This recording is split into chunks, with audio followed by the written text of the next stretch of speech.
पहले तो पुण्यात्माओं जो परमात्मा के नाम पर चलते हैं उनके काम बिगड़ा नहीं करते, दूने बना कर।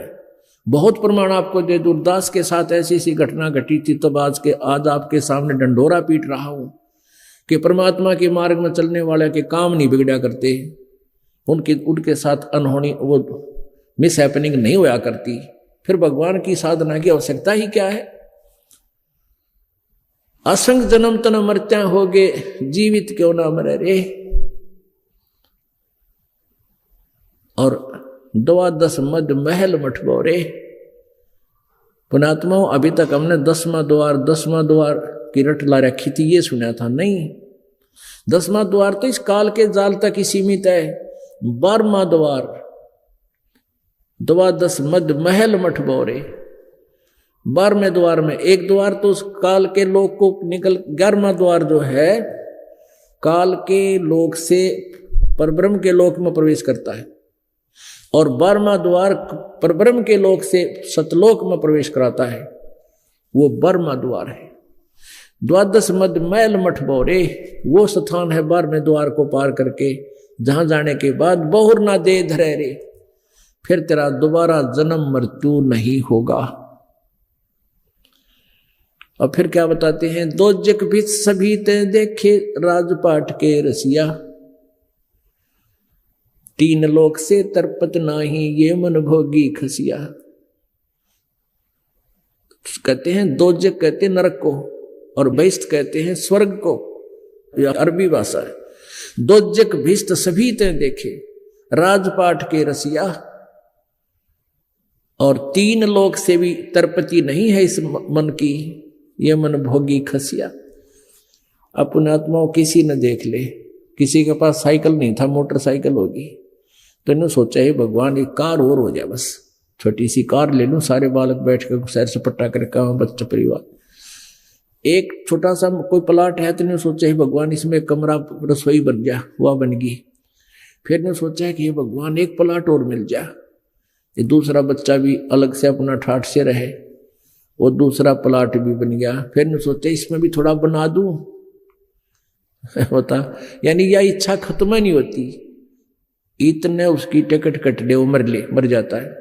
और वो कोठी बनाई थी उसके बराबर, उसके अंदर कोई प्रवेश करने दे नहीं, क्यों गधा बन गया या कुत्ता बन गया, गली में बैठेगा पूछ दबा के।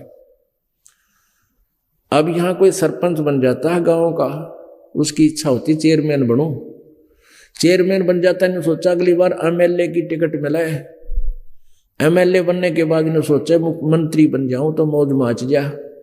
मंत्री बनकर इन्होंने सोचा मुख्यमंत्री बनूं, जब चौधरी पूरी हाथ में है तो मुख्यमंत्री बनकर इन्होंने सोचा प्रधानमंत्री बनूं, इतने मृत्यु हो जाए, फिर गधा बना पावा कि तक मार के लठ तले। तो परमात्मा कहते हैं 3 लोक से भी तरपत नाही ये मन भोगी खसिया। और फिर क्या बताते हैं, सतगुरु मिला तो इच्छा मेटे पद मिल पदे समाना। सतगुरु मिले, सच्चे संत मिले। सदगुरु का अर्थ होता है जो सच्चा ज्ञान दे, ये झूठे ज्ञान देने वाले भी सदगुरु कहलाते, वो नकली हैं। सदगुरु मिले तो इच्छा मेटे पद मिल पदे समाना।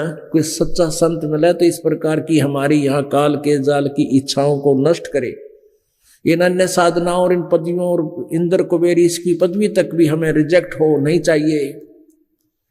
तो ऐसा संत मिले, सदगुरु मिले तो इच्छा मेटे पद मिल पदे समाना।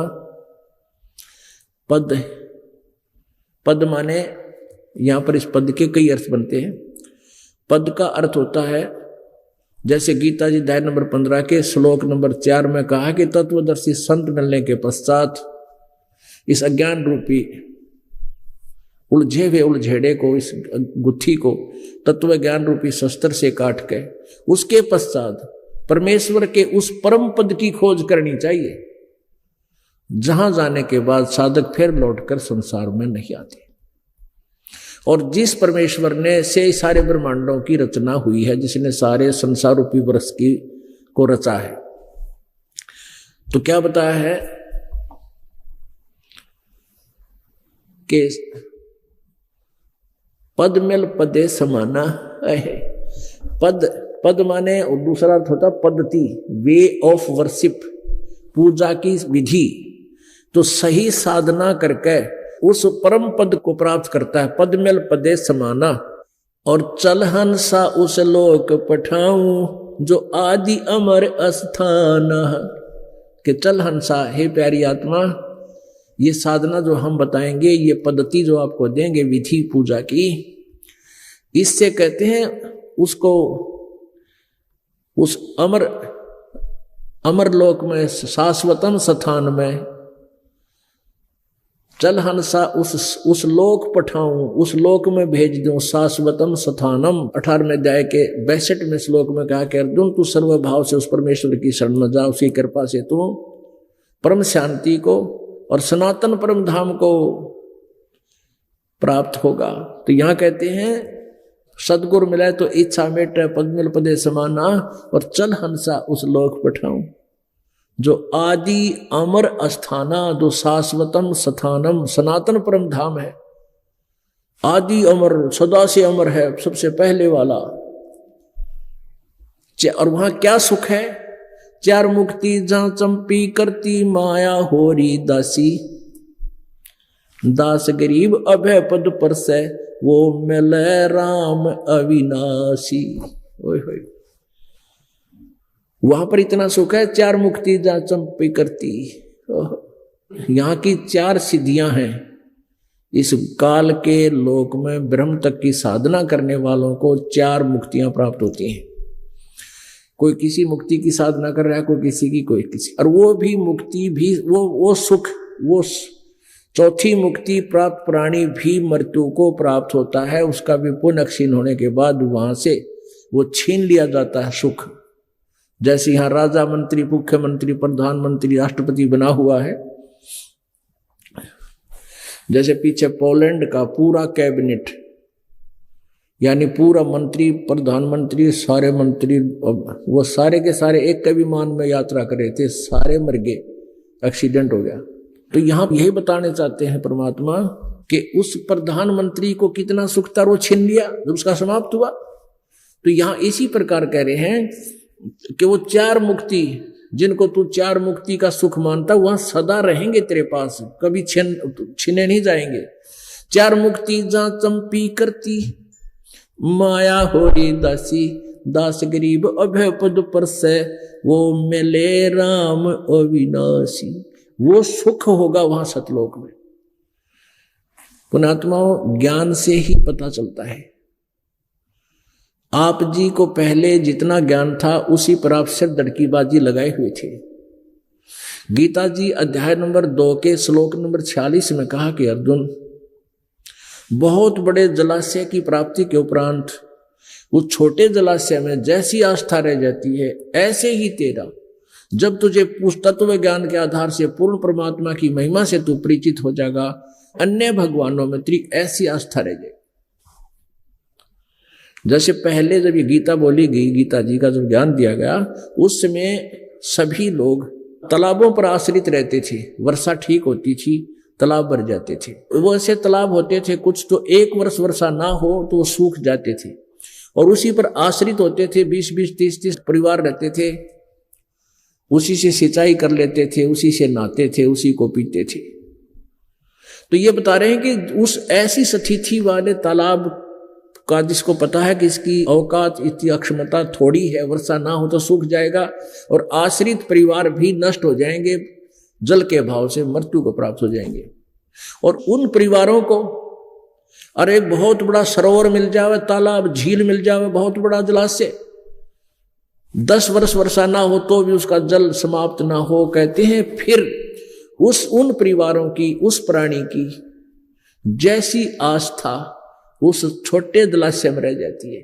वो उसने बुरा नहीं लगता, लेकिन वो काम चलाऊ सरकार है और वहां उसको पर्याप्त मात्रा में जल है और वो कभी दुखी नहीं होगा, तो तुरंत उसको त्याग कर वो वहां पहुंच जाता है। भले ही वो जल भी अच्छा है, लेकिन वो सफिशिएंट नहीं है। तो ऐसे ही हम जो साधना, जिन भगवानों की पूजाएं करते थे, भले ही ये अच्छे भगवान थे, लेकिन ये मोक्षदायक नहीं थे, अविनाशी नहीं थे। अब हमने अविनाशी परमात्मा में लगे तो कौन पीछे रहेगा? समझा है तो सिर दर पाओ, बहुर नीरे ऐसा दाओ। बोलो सतगुरुदेव।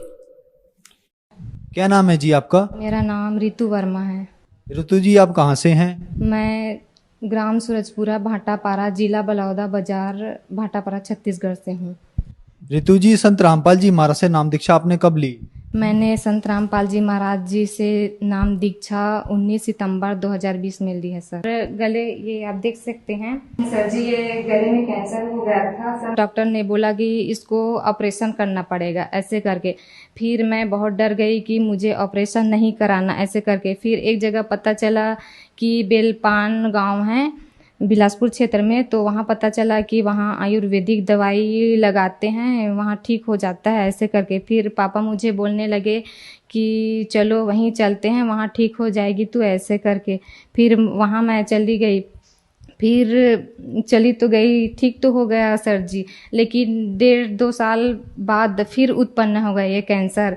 फिर मैं संत रामपाल जी महाराज जी की शरण में आई। संत रामपाल जी महाराज जी से मैंने मन ही मन अरदास लगाया कि हे परमात्मा, मुझे कहीं नहीं जाना, ना ही डॉक्टर के पास जाना है, ना ही ओझा तांत्रिकों के पास, और ना ही कुछ दवाई लगानी है, ना ही कुछ गोली खानी है ऐसे करके। मैंने मन ही मन संत रामपाल जी महाराज जी से प्रार्थना की, तो ये कैंसर अपने आप ही ठीक हुआ है भाग सर जी। मैं 1 रुपये का ही नहीं गोली खाई हूँ सर जी। ये कैंसर का मेरा ये कैंसर का रिपोर्ट है सर जी, आप देख सकते हैं। इसमें डॉक्टर ने ऑपरेशन के लिए बोल दिया था। डॉक्टर ने बोला कि ऑपरेशन के अलावा इसका कोई दूसरा इलाज ही नहीं है।